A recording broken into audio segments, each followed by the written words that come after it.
ना ही टूटने का डर और ना ही सख्त रहेगी। आज हमने बनाई है पिस्ता फ्लेवर में रसमलाई। इंशाल्लाह आप लोगों के साथ सारे टिप्स एंड ट्रिक्स शेयर करूंगी। रेसिपी को आपने एंड तक फॉलो करना है, बगैर स्किप किए रेसिपी स्टार्ट करते हैं। बिस्मिल्लाहिर्रहमानिर्रहीम। अस्सलाम वालेकुम। मैंने दूध ले लिया है, 1 किलो फुल ऑफ क्रीम है, फ्रेश मिल्क यूज़ कर रही हूँ। आप टेट्रा पैक का भी यूज़ कर सकते हैं। इसमें 1 प्याली चीनी का जाएगा। चीनी कम या ज़्यादा अपने टेस्ट के मुताबिक आप यूज़ कर सकते हैं। इसके टेस्ट को बढ़ाने के लिए, फ्लेवरिंग को बढ़ाने के लिए 2 अदद इलायची इसमें जाएगी। इलायची चाहे तो आप कूट के भी इस्तेमाल कर सकते हैं या इलायची पाउडर भी डाल सकते हैं। अल्हम्दुलिल्लाह बिल्कुल लो टू मीडियम फ्लेम पे इसको मैंने कुक होने के लिए छोड़ देना है। यहाँ पे आज हम पिस्ता फ्लेवर में रसमलाई बना रहे हैं। ये 1 पैक हमने ले लेना है और इसको हमने खूबसूरत सी प्लेट में निकाल लेना है। 1 टीस्पून इसमें जाएगा ऑयल का। अगर आप लोगों के पास घी अवेलेबल है तो आपने उसको मेल्ट करके यूज़ करना है। इंशाल्लाह बिल्कुल परफेक्ट रेसिपी आज आप लोगों के साथ शेयर कर रही हूँ। ना ही ये टूटेगी और ना ही ये सख्त गोलियाँ बनकर तैयार होंगी। अब इसमें 6 टीस्पून जो हैं वो डाल देने हैं अंडे के। अब हमने इसको अच्छी तरह से मिक्स कर लेना है। स्पून की मदद से या हाथों की मदद से इसको गूंद लेना है। एक सॉफ्ट सी डो तैयार कर लेनी है।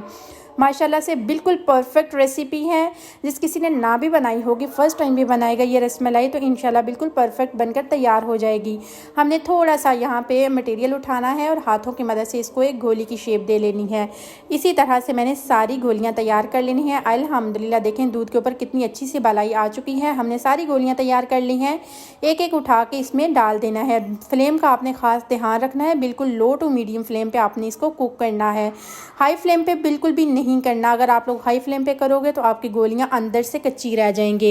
मतलब आप लोगों ने बहुत ही ज़्यादा किस्म की बनाई भी होगी और खाई भी होगी। इंशाल्लाह अगर आप लोग एक दफ़ा मेरे तरीके से बनाओगे तो बिल्कुल परफेक्ट रेसिपी बनकर तैयार हो जाएगी। मज़ीद इसके टेस्ट को बढ़ाने के लिए मेरे पास है कुछ बादाम कुटे हुए, वो मैंने इसमें डाल दिए हैं। माशाल्लाह से देखें कितनी अच्छे से हमारी आज की रसमलाई की गोलियाँ फूल रही हैं। अब मैंने चम्मच की मदद से इसको उलटते पलटते रहना है। टोटल मैंने 5 से 7 मिनट लगवाए हैं। अल्हम्दुलिल्लाह आज की हमारी रसमलाई बनकर बिल्कुल तैयार हो चुकी है। यहाँ पे हमने एक खूबसूरत सा बाउल ले लेना है और इसमें इसको डिमोल कर लेना है। माशाल्लाह से देखें कितनी अच्छी सी रबड़ीदार आज की रसमलाई बनकर तैयार हो चुकी है। आपको जो सा फ्लेवर पसंद हो आप वो भी बना सकते हो। आपने रेसिपी को फुल वॉच करना है, बिल्कुल भी स्किप नहीं करना। बहुत ही ज़्यादा टिप्स एंड ट्रिक्स आप लोगों के साथ शेयर करती हूँ। अल्हम्दुलिल्लाह हमने इसको डिश आउट कर दिया है।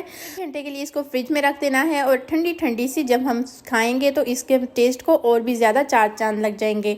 रेसिपी अगर इस पॉइंट पे ज़रा सी भी अच्छी लग रही हो तो लाइक ज़रूर कर दे और नोट्स किचन को सब्सक्राइब कर दे।